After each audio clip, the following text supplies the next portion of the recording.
मजमूई तौर पर बलूचिस्तान ने 48 मेडल्स अपने नाम किए। नहीं सर, ऐसे बोझ हमें पसंद है कि हम पहने। सिल्वर भी हासिल किया, ब्रॉन्ज भी हासिल किया, इसके अलावा कोई और मेडल था ही नहीं। सिल्वर नहीं चाहिए, गोल्ड चाहिए। नहीं बरीरा, अभी बहुत से स्टाइल रहते हैं तो अपना मोराल डाउन नहीं करना। अलग दिखने की कोशिश करता है, तो आपके साथ ऐसा एक्सपीरियंस हुआ?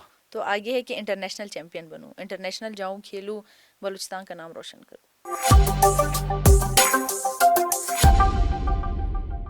अस्सलाम वालेकुम, खेल और खिलाड़ी में खुशामदीद और मैं हूं आपका मेज़बान मोहम्मद ख़ान काकड़। 35वें नेशनल गेम्स के कवरेज के सिलसिले में कराची में हम मौजूद थे और बलूचिस्तान के खिलाड़ियों ने वहाँ पर शानदार कारकर्दगी का मुजाहरा किया और मेडल्स अपने नाम किए। बलूचिस्तान ने 4 गोल्ड और 15 के करीब सिल्वर हासिल किए और ब्राउन्स भी हासिल किए। मजमूई तौर पर बलूचिस्तान ने 48 मेडल्स अपने नाम किए।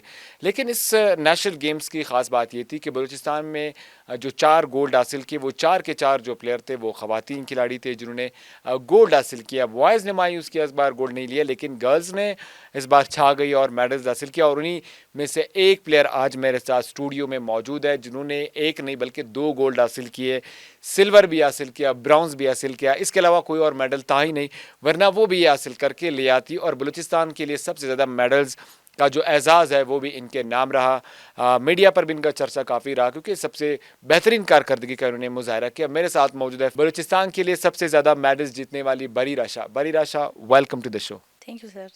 बरीरा, पहले तो ये बताए कि ये इतने सारे मेडल्स आपने जीते हैं, 2 गोल्ड, एक ब्राउन्ज, एक सिल्वर, ये बोझ नहीं लग रहे आप पे? और मैं सोच रहा हूँ कि मेडल्स आप मुझे दे दें। नहीं सर, ऐसे बोझ हमें पसंद है कि हम पहने। तो ये आप ये बताएं कि सफ़र नेशनल गेम्स का 35वें नेशनल गेम्स से पहले इतनी एक्सपेक्टेशन थी, और अब क्या तासुरात है आपके? 34th नेशनल गेम जो था उसमें मैंने सिल्वर विन किया था, हम्म। जो 2 साल पहले 2023 में हुआ था। उसके बाद दिल में था कि नहीं, सिल्वर नहीं चाहिए, गोल्ड चाहिए। तो उसके लिए मेहनत की 2 साल। और पिछले 4 महीनों में तो इतनी ज़्यादा मेहनत की कि मैं 12-12 घंटे, 16-16 घंटे घर से दूर रहती थी, जॉब भी करती थी, फिर प्रैक्टिस भी। तो दिमाग में था कि नहीं, चाहिए तो गोल्ड ही। फिर जब नेशनल में उतरे, 35th नेशनल गेम में, तो अपना बेस्ट दिया। तो अल्हम्दुलिल्लाह अल्लाह ताला ने नसीब में लिखे थे मेडल्स, दो दो गोल्ड, सिल्वर, ब्राउन्ज, अल्हम्दुलिल्लाह विन अच्छा, किए। ये बताया कि हमने ये सुना है कि आप जॉब भी करती हैं, साथ में ख़ुद भी शायद पढ़ती हैं और फेंसिंग को भी टाइम, तो पहले तो ये सब मैनेज कैसे करते हैं? अगर यहाँ पे तो बंदे अगर ये काम कर रहा हो तो दूसरे काम के लिए टाइम नहीं है। करना पड़ता है, अगर आपको कुछ करना है, आगे जाना है, तो ये सब करना पड़ता है। स्टडी तो अल्हम्दुलिल्लाह अभी मेरी कंप्लीट हो चुकी है, मैं ग्रेजुएट हूँ। लेकिन तब भी मैं फेंसिंग करती थी, जब जब मेरी स्टडी, मेरी यूनिवर्सिटी चलती थी, मेरा रिसर्च था। फिर फेंसिंग को टाइम देना वो भी मुश्किल था। अभी मैं first time job, APS 7 stream में जॉब करती हूँ। फिर सेकंड टाइम मैं एकेडमी आती थी, फिर कैडेट कॉलेज में बच्चों को ट्रेन करती थी। 3-3 जगह में जब मुझे जाना पड़ता था। तो जब वही बात ना, जब कुछ करना है, कहीं तक जाना है, तो मुश्किलात तो सहनी है। बिल्कुल, जब आप हमने आपके जज्बात भी देखे जब आप 35वें नेशनल गेम्स में मैदान में उतरी थी, बड़े जज्बे के साथ आपने खेली। जब पहली मेरे ख्याल से एक गेम में आपका ब्राउन्ज आया, फिर आपका सिल्वर आया, फिर शायद गोल्ड आया, तो जब पहला मेडल में आपको ब्राउन्ज मिला तो गुस्सा आया कि भाई यहाँ पे कैसे मैं रुक गई? नहीं, पहला मेरे पास सिल्वर आया। अच्छा, सिल्वर आया। मैं फाइनल तक पहुंची, बस फाइनल में मैं 1 पॉइंट से हार गई थी। वहाँ पे मैं जब उतरी, मैं रोई कि नहीं, मुझे सिल्वर नहीं चाहिए। तो हमारे कोच सर महमूद ने मुझे बोला, नहीं बरीरा, अभी बहुत से स्टाइल रहते हैं तो अपना मोराल डाउन नहीं करना। तो फिर भी मैं खुश नहीं थी क्योंकि मैं पिछले नेशनल में मेरा सिल्वर ही आया था। तो माइंड में था कि नहीं, सिल्वर नहीं चाहिए, गोल्ड चाहिए। गोल्ड ही चाहिए। तो उसके अगले दिन फिर गोल्ड आया, फिर डबल गोल्ड आया, फिर जो फोर्थ आया ब्राउन्स, वो फिर ब्राउन के लिए खेला। 2 गोल्ड आपने हासिल किए, 2 सिल्वर भी आपने हासिल किए, ब्राउन्स भी हासिल किए। ये एजाज़ 35वें नेशनल गेम में सिर्फ आपको हासिल है, तो क्या एहसास है? वो कहते हैं ना, प्लेयर जब इतने सारे मेडल्स जीत लेता है तो फिर वो थोड़ा सा अलग दिखने की कोशिश करता है, तो आपके साथ ऐसा एक्सपीरियंस हुआ? नहीं नहीं, बस अल्लाह इससे बचाए, अल्लाह मगरूरी से बचाए। क्योंकि एक सक्सेस को कंट्रोल करना, उस पर अपनी कंट्रोल रखना तो बड़ी मुश्किल बात है मेरे मेरे लिए। मैं कहती हूँ मेरे लिए ये ज़्यादा प्रेशर है, क्योंकि कुछ लोग बातें करें कि शायद मगरूर हो गई है, ये सब। हाँ, तो अल्लाह इस चीज़ से बचाए। थोड़ा सा एटीट्यूड होना भी नहीं चाहिए ना नहीं प्लेयर नहीं में कि भाई मेडल्स मैंने जीते हैं, नहीं, भाई मैं मेहनत खुश की है। हूँ। मैं खुश हूँ कि मैंने मेहनत की, लोगों की दुआएं थी, मेरे पेरेंट्स की, मेरे असातिज़ा की, मेरे दोस्तों की, रिश्तेदारों की। उसके लिए मैं बहुत खुश हूँ, लेकिन बस अल्लाह मगरूरी से बचाए, मगरूरी तक नहीं जाना चाहती, ना एटीट्यूड तक। अच्छा, ये बताएं कि नेशनल गेम में जाने से पहले रिलेटिव फ्रेंड्स की क्या एक्सपेक्टेशन थी? ज़ाहिर है कुछ सपोर्ट करते हैं, कुछ कहते हैं नहीं कर सकते हैं, तो वो क्या एहसासात थी? अब जब मेडल्स लेकर आए तो अब उनके क्या एहसासात हैं? फ्रेंड्स तो हमेशा से मुझे इस फील्ड में देखते रहे हैं, स्पोर्ट्स में, क्योंकि मैं 12 साल से स्पोर्ट्स में हूँ। तो फ्रेंड सपोर्ट करते थे, दुआएं देते थे, बस बरीना मेहनत करो मेहनत करो। हाँ, रिलेटिव्स में कुछ ऐसे थे जो कहते थे कि ना जाओ, इधर से आपको क्या मिल रहा है, इतने सालों से तो खेल रही हो, कुछ नहीं मिल रहा। वो बातें सुनना एक बहुत फीमेल मुश्किल के लिए था, बहुत चैलेंज होता है। बहुत मुश्किल होता है आपका घर से सिर्फ बाहर निकलना। तब जब मैं देखती थी आसपास के लोग क्या बातें कर रहे हैं, पेरेंट्स को बोलते थे, मेरे बाबा को, अम्मी को, मेरी वजह से वो टेंशन में होते थे। मैं जब वो देखती थी तो समटाइम्स मेरा दिल करता था कि मैं छोड़ दूँ। फिर मैं कहती थी नहीं, शौक है, अगर मैं खुश होती हूँ तो मैं अपनी गेम से होती हूँ, स्पोर्ट्स से होती हूँ। अपने आप को खुश रखना है, अपने आप को खुश रखती गेम से, फिर मैं लोगों को खुश रख पाती थी। तो वो माइंड में था कि नहीं, करना है, मुश्किलें सहनी है, तभी तो कि कहीं तक पहुंचना है। तो अल्हम्दुलिल्लाह वो कई जगह मेरे ख्याल से मैं पहुंच चुकी हूँ, अल्हम्दुलिल्लाह, अल्लाह का एहसान है ये मुझ पे। अच्छा, ये बताया कि फिर उन लोगों के अभी एहसासात क्या है जो कहते थे बरीरा छोड़ दो, क्या है? अब जब उन आपके गले में 2 गोल्ड देख रहे हैं, सिल्वर और ब्रॉन्ज, पूरा मीडिया में आपके चर्चे चल रहे हैं, तो अभी क्या एहसासात हैं उनके? मैं जब घर आई तो घर वाले तो अल्हम्दुलिल्लाह बहुत खुश थे, दुआएं भी बहुत दी। ऐसे रिश्तेदार जिन्होंने मेरे अब्बू को, मैं कहूँगी कि ब्रेन वॉश किया कि जैसे छुड़वा दो, क्या कर रही है, लड़कों के साथ खेल रही है, हमारे लोग क्या कहेंगे, हमारे ख़ानदान में ये सब नहीं है। वही लोग केक लेके आए, इस्तकबाल में मौजूद थे। इस्तकबाल में फूल दिए, गिफ्ट्स दिए। मैं इमेजिन नहीं कर सकती थी कि वो लोग मेरे लिए ये सब कर सकते। वो मुझसे ज़्यादा खुश थे, इसीलिए मैं कहती हूँ ये मेरे लिए गोल्ड से ज़्यादा वो पॉजिटिव चेंज जो मैंने देखा उनके अंदर, वो मेरे लिए सबसे बड़ी जीत है। तो वो लोग बहुत खुश थे, बल्कि कुछ लोगों ने मेडल मेरे गले से उतारे, कहीं तस्वीर लेंगे दोबारा पहनाएंगे, तो वो मुझे पहना रहे थे। तो वो अल्हम्दुलिल्लाह सब अभी बहुत खुश हैं। तो ये एक ज़ाहिर है नेशनल गेम में सबसे बड़ी जीत प्लेयर के लिए ये होती है कि जब वो इतनी अच्छी शानदार कारकर्दगी का मुजाहरा करते, पूरा मौला पूरा बलूचिस्तान उससे खुश होता है। अब बरीरा शाह का अगर आगे जाना हो, अभी तक तो माशाल्लाह आपने अच्छे अचीवमेंट्स अब तक हासिल किए हैं, और क्या ख़ुद को कहाँ देखना चाहती है मुस्तकबिल में? एक प्लेयर को, बल्कि हर इंसान को जब कुछ मिलता है वो नाशुक्रा ही रहता है, उसको आगे ही जाना होता है।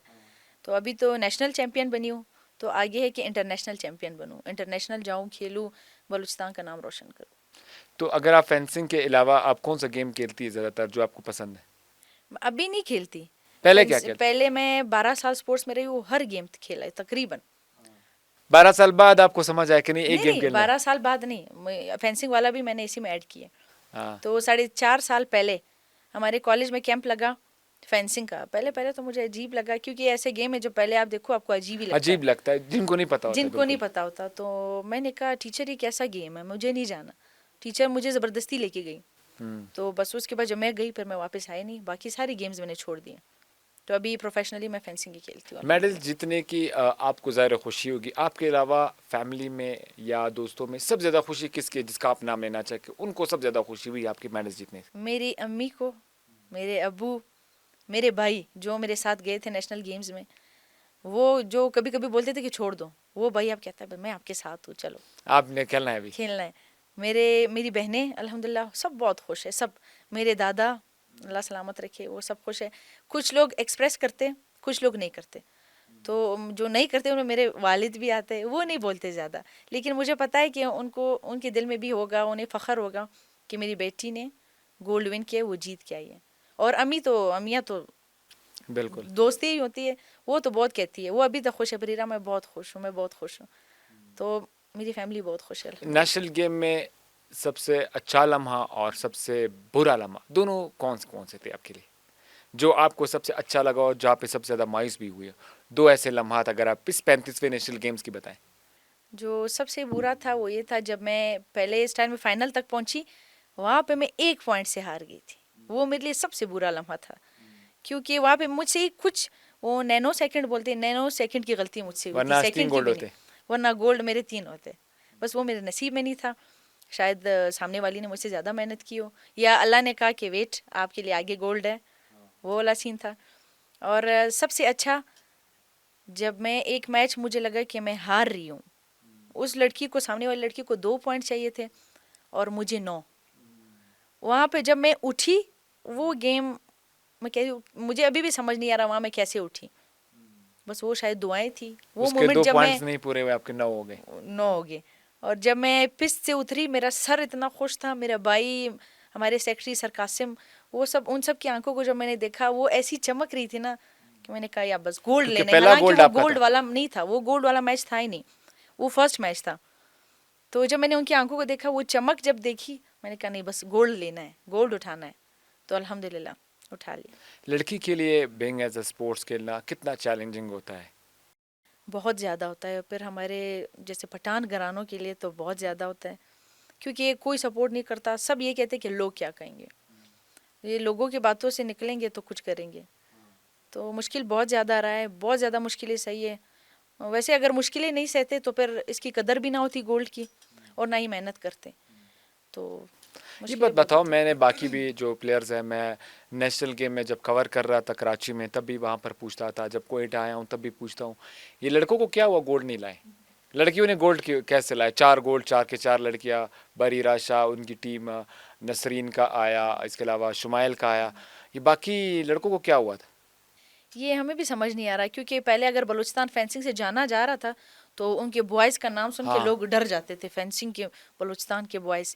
इस दफ़ा बॉयज़ ने पता नहीं, बस नसीब में नहीं था, शायद अल्लाह ने इस दफ़ा लड़कियों को उठाना था, और ये लड़कियों का साल था। मेजोरिटी 48 मेडल्स में सबसे ज़्यादा मेडल्स लड़कियों के। लड़कियों के आए और गोल्ड तो सारे लड़कियों ने ही उठाए, तो शायद ये लड़कियों का साल था। तो आप लोग ये अभी डिमांड करेंगे कि भाई लड़कियों को ज़्यादा फैसिलिटेट करें, देखो लड़कियों ने गोल्ड लाए, अभी करना करे, चाहिए लड़कियों को ज़्यादा। करना चाहिए, क्योंकि हो सकता है हम 4 अगर आगे आए गोल्ड, तो हो सकता है ये देखे बाकी पेरेंट्स भी अपनी बच्चियों को अलाउ करें, क्या वो आप आगे लेके समझती जाए। है कि जो बलूचिस्तान के हवाले से एक बात कर रहे थे कि बलूचिस्तान में लड़कियों को अपॉर्चुनिटी नहीं मिलती, बलूचिस्तान की लड़कियां आगे नहीं आ सकती, ये उनके मुंह पे एक तमाचा है कि बलूचिस्तान की लड़कियों ने 4 गोल्ड जीते और नेशनल गेम में बलूचिस्तान के लिए सबसे ज़्यादा मेडल भी लड़कियों ने जीते? ओके, बिल्कुल है, ये एक जोरदार तमाचा है बाकी आ, सबके लिए।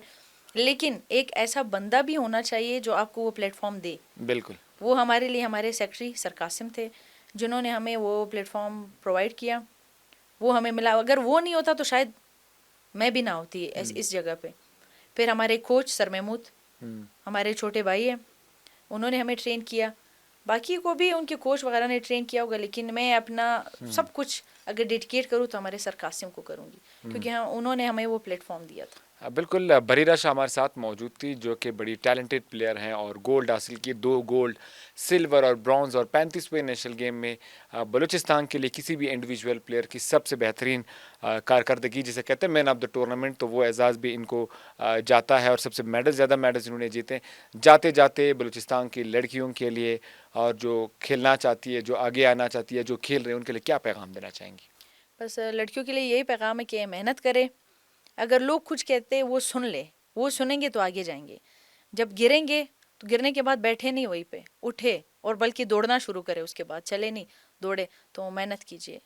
बिल्कुल, मेरे साथ मौजूद थे बरीरा शाह जो कि 35वें नेशनल में डबल गोल्ड मेडलिस्ट है और सिल्वर और ब्रॉन्ज़ मेडल अपने नाम किया, और बलूचिस्तान के लिए एजाज़ की बात ये थी कि सबसे ज़्यादा मेडल्स इनके हिस्से में आए और उन्होंने बलूचिस्तान का नाम रोशन किया।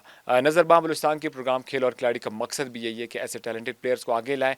ये वो प्लेयर्स हैं, ये वो खिलाड़ी हैं जो बलूचिस्तान के मुस्तकबिल हैं, जिनकी वजह से हम दुनिया के सामने जाते हैं और इनका नाम लेकर बताते हैं कि ये प्लेयर्स जिनका ताल्लुक बलूचिस्तान से, और उन्हें हमारा जो सर है वो फ़ख्र से बुलंद किया और सूबे का नाम रोशन किया है। खेल और खिलाड़ी के साथ अपने मेज़बान मोहम्मद ख़ान काकड़ और आज की मेहमान बरीरा शाह को इजाज़त दीजिएगा। अल्लाह ने के बाद।